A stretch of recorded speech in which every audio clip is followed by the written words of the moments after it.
Laurence, how legitimate do you think is David's claim that our tax code is a source of national embarrassment? Well, a forthright, I think, was a really good word to describe it. I'll make a couple of points on this one, perhaps, if I may. It's undeniable that the UK tax code is complex. It's over 10 million words now. It's growing. It's going to continue to grow. George Osborne promised when he became Chancellor in 2009, on a simplification basis, it actually grew 21% over the next Parliament. I think there's been an oxymoron in this one, perhaps. It's simplification often requires transitional rules to get from a very complex state, perhaps, to a more simple state. Now, that process of transition is in itself incredibly complex. So perhaps you get more difficult before you can get simpler. That might be one perspective. All right. Dan, you advise international clients on the relative complexity of tax codes. Do you think ours is particularly onerous here in the UK?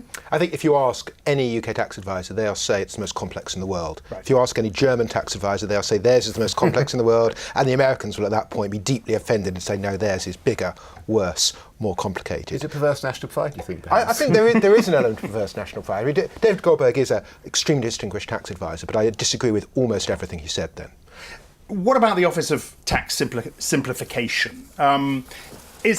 Is that having any impact yet? Do you expect it to have any impact anytime soon? Sure, at the margin. So, for example, there are special rules for veterans of the Crimean War, which took up space in the tax code and no longer will. Great, fantastic. They can do something there. But most of what people, individuals, companies perceive as tax complication is not about that. It's about all the layers of complexity and special rules and anti-avoidance rules that have come in over the years. Not just here, but everywhere. It's a natural consequence of having a very complex economy with people doing all kinds of different things and naughty people trying to do things deliberately to get better tax results. Right, yeah. And it takes you a one-way trip to complexity. We'll come on to those naughty people, as you call them.